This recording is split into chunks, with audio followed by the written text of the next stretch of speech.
Dios les bendiga, hermanos. Mi nombre es Pablo Hernández. Y yo soy Ale López y ya va a empezar el culto. ¿Ya viste la hora que es? Ya sabes que hay mucho tráfico. Ya sé, ya llevo todo. No, espérame, me falta la Biblia. Ay, como siempre. Pues apurémonos porque ya va a empezar el culto. Hermanos, Dios les bendiga. Bienvenidos a este nuevo episodio. Tenemos el día de hoy de contar nuevamente con la presencia de nuestro hermano Daniel Hernández. Hermano, Dios le bendiga mucho. Dios los bendiga. Para este capítulo tenemos el pasaje de Gálatas capítulo 5, versículo 7. Vosotros corríais bien. ¿Quién os estorbó para no obedecer a la verdad? Hermano Pablo, Dios te bendiga. Dios te bendiga, hermano Alex. Dios le bendiga, hermano Daniel. Este es el mismo título de la predicación. Corríais bien. Y ya estoy sintiendo las pedradas. Gracias a Dios. Sí.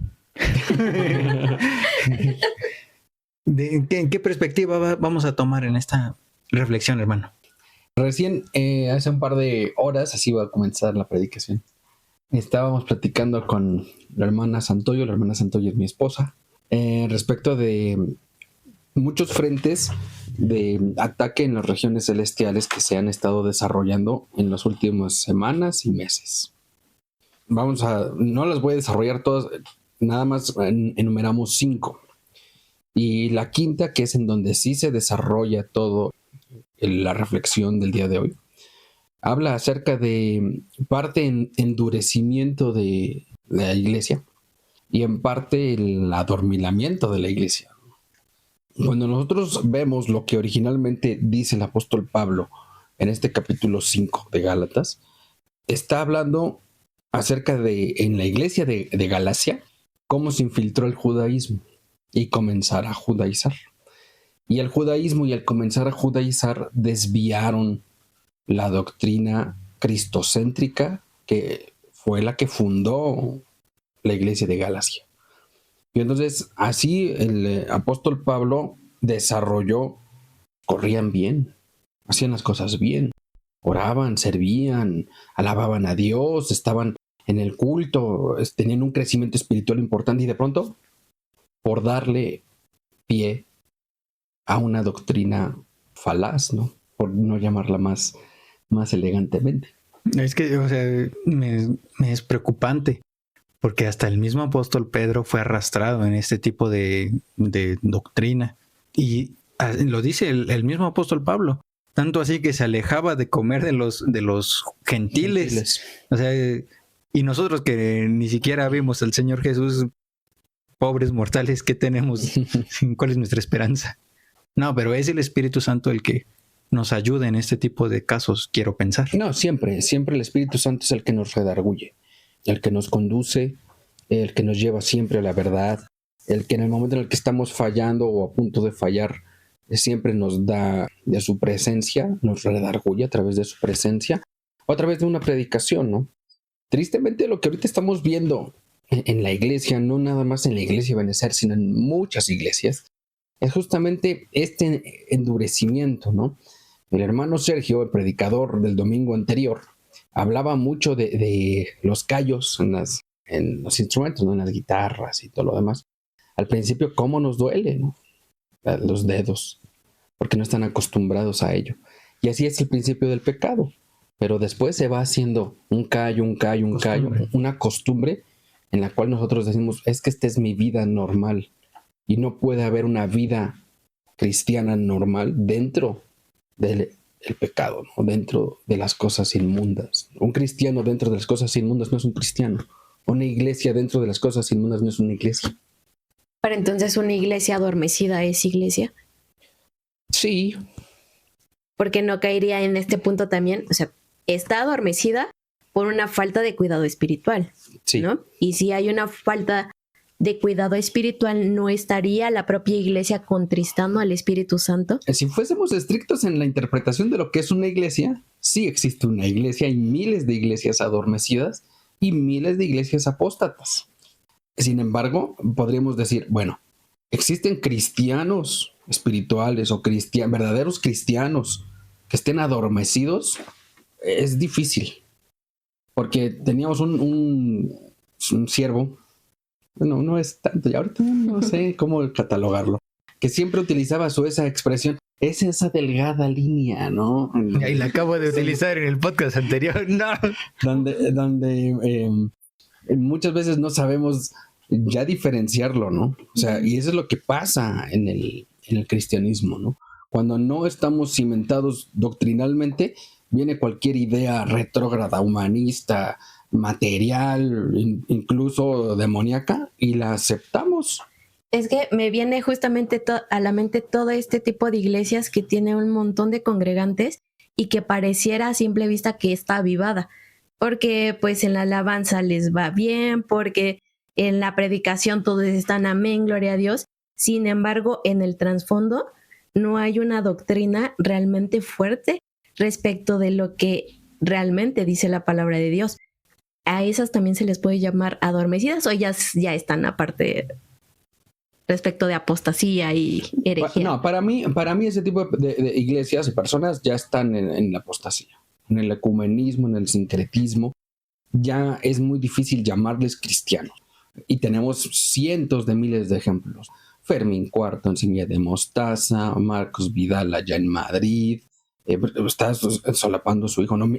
Juan Manuel Vaz, desviando Adrián Romero, o sea, Witt. Marcos Witt, Armando Alducin, Chuy Olivares, que de pronto si no es. Desde Paul Washer, que te ama más la institución. O sea, Paul Washer, que después de que murió MacArthur, de pronto se escondió, o sea, no sabemos qué pasa con él. Por ejemplo, Paul Washer, para mí, en este momento, es un cristiano adormecido. Yo me quedé pensando en lo de las vírgenes insensatas, y las vírgenes prudentes, porque todas, dice la escritura, se durmieron. Cabecearon y durmieron. Pero la gran diferencia en este punto es el aceite. Porque unas tuvieron el cuidado, la diligencia de tener aceite en sus lámparas y otras no. Entonces yo lo veo por ese punto, no sé. Digo, me metí en la pregunta, pero no, está bien. No, a ver, iba a ser partícipe de la palabra de Dios, que siempre debe ser fundamental en todas nuestras pláticas.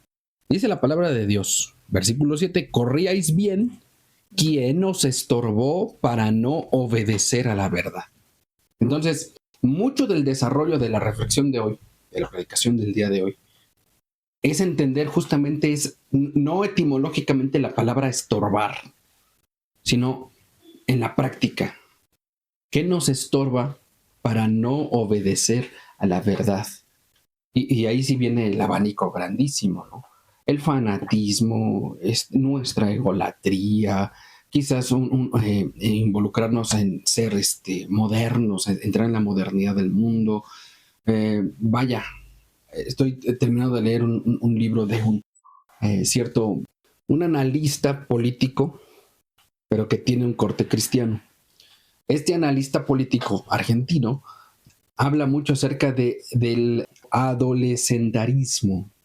Ya lo había predicado en alguna ocasión. Y en esa parte del adolescentarismo está dando muchos ejemplos de cómo esta última generación en la que estamos viviendo, no importa la edad que tengamos, nos seguimos comportando como de niños pasando a la adolescencia. Adolescente es ser carente de. Y cuando nosotros estamos atrapados en esa burbuja de ser adolescentes, de no querer madurar, cualquier cosa viene y nos fascina. Cualquier cosa viene y nos estorba. Cualquier cosa viene y no nos da la perspectiva de madurez que debemos de tener.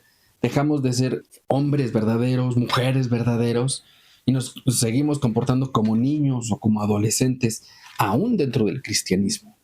Entonces, esa aplicación no humana es solamente una referencia. Esa referencia, esa aplicación de esa referencia, nos da mucha perspectiva. Porque volteamos a ver a las iglesias, o volteamos a ver a los cristianos, o volteamos a ver, y son así, se comportan así.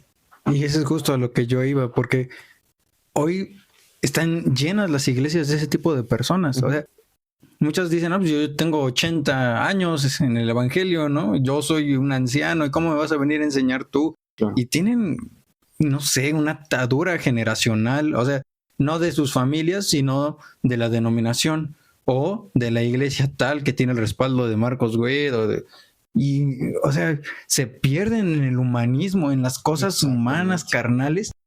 ¿Y dónde queda el espíritu? Al final de cuentas, este tipo de personas. Yo también iba a hacer una predicación más o menos dirigida, o la voy a hacer, dirigida a ese punto. Porque somos niños espirituales, o sea, no queremos crecer porque nos conviene realmente vivir en nuestra carne, Claro. vivir en nuestra vanagloria. A ver, la Biblia, vayamos aterrizándolo desde el punto de vista espiritual.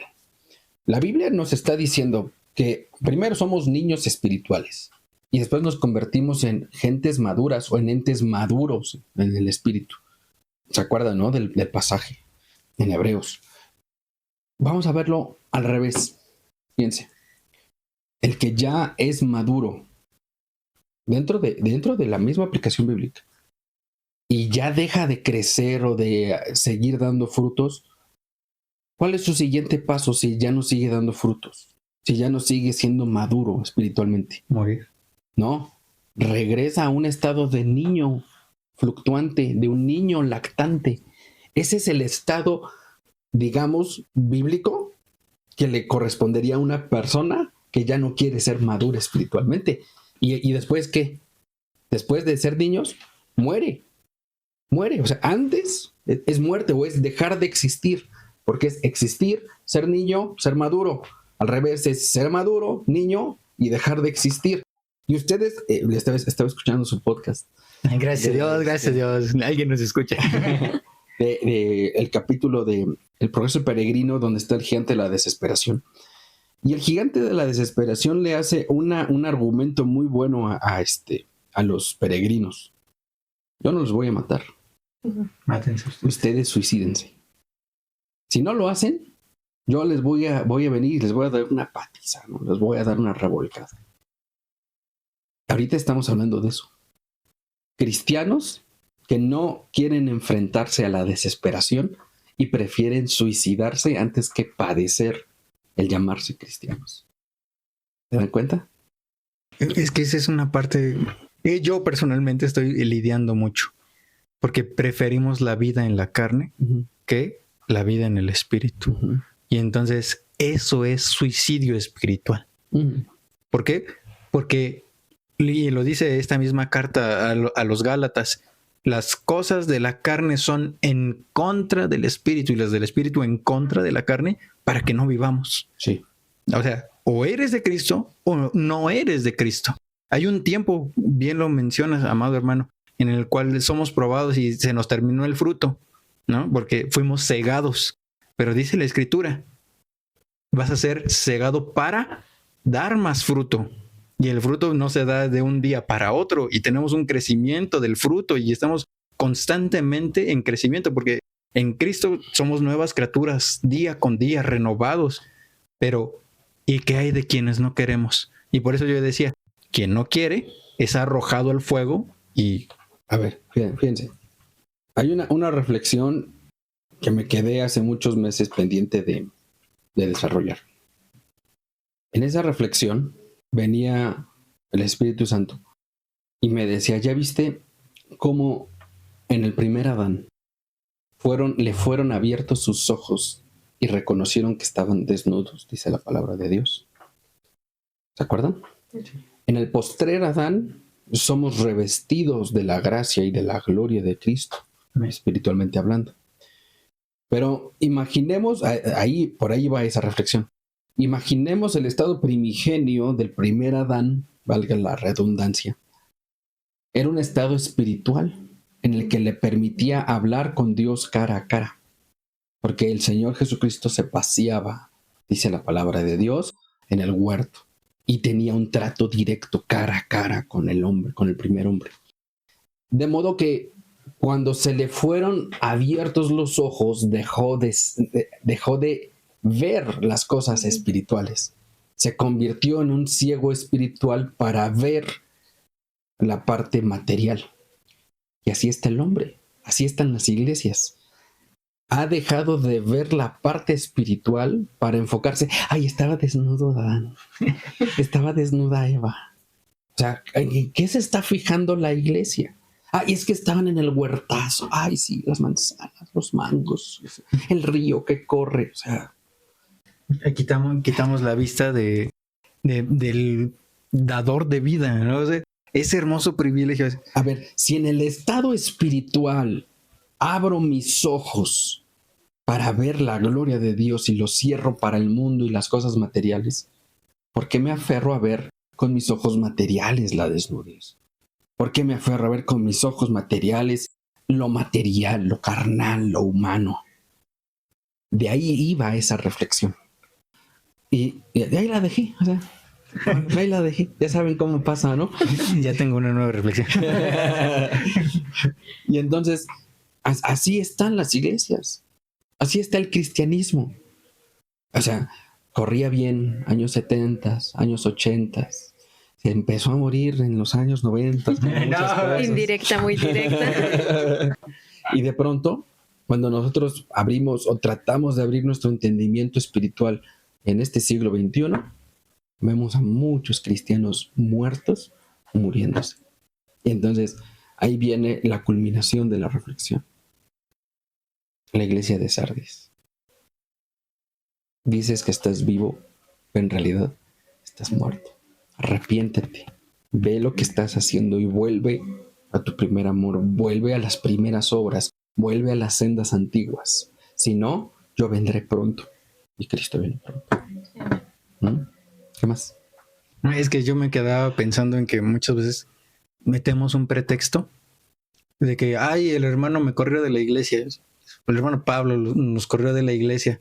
Pero pues en realidad somos nosotros mismos, ¿no? Y nada más estamos buscando como un culpable para no ver realmente con los ojos espirituales lo que Dios quiere que veamos con nuestros ojos espirituales, porque no soy yo el que abre los ojos espirituales, es el Espíritu Santo. Entonces, somos ciegos, sordos, desnudos. Bueno, estás en la Odisea, ¿no? Yo estoy un par de iglesias antes. No, o sea, imagínate, ¿no? Sí. Es que yo creo que es más cómodo y más fácil. ¿Qué es más cómodo? El ver con los ojos materiales que el esforzarse por pedir que nuestros sentidos espirituales sean afinados. Mira, cuando nosotros no renunciamos a nuestra carne, o sea, es bien fácil vivir por la carne, bien fácil, bien sencillo, es difícil vivir por el espíritu. ¿Qué es lo que le va a convenir a un cristiano carnal o material? ¿Qué le va a convenir? Una iglesia que se acomode a su carne. Hermanos que se acomoden a su carne, congregaciones que se acomoden a su carne, predicadores que se acomoden a su carne. Esa va a ser la búsqueda, esa va a ser la realidad. Y el día en el que se le abran los ojos o que se les intente abrir los ojos, estás haciendo mal, las cosas como las estás haciendo están mal, ¿qué creen que van a hacer? Esos cristianos carnales. Pues agarro mis cositas y me voy. Ya. O me enojo contra el pastor, o me enojo contra los hermanos que están predicando. ¿Por qué? Porque está afectando mi pecado, mi maldad, todo. ¿Me explico? Entonces, cuidado. Estamos viviendo tiempos peligrosos. Agradecemos mucho, hermano Daniel, su presencia en este podcast. Dios le bendiga mucho, le sigo usando. Y hermano Pablo, ya vámonos porque ya va a empezar el culto. Somos miembros de la Iglesia Cristiana Ebenezer y en este podcast vamos a descubrir la vida que Jesucristo quiere que vivamos a través de su palabra. Y también vamos a platicar de la concepción humana y lo que en verdad dice la Escritura respecto de quién es Dios, sus mandamientos y la relación que tenemos con Él. Vamos a subir capítulos los días martes, jueves y domingo. En YouTube nos pueden encontrar como Ebenezer 4645, en Facebook Iglesia Cristiana Ebenezer, en Instagram Ebenezer-273. En Spotify, YouTube y Facebook también nos pueden encontrar como Ya va a empezar el culto. No olvides compartir y seguirnos. ¿Y sabes qué? Ya vámonos porque ya va a empezar el culto.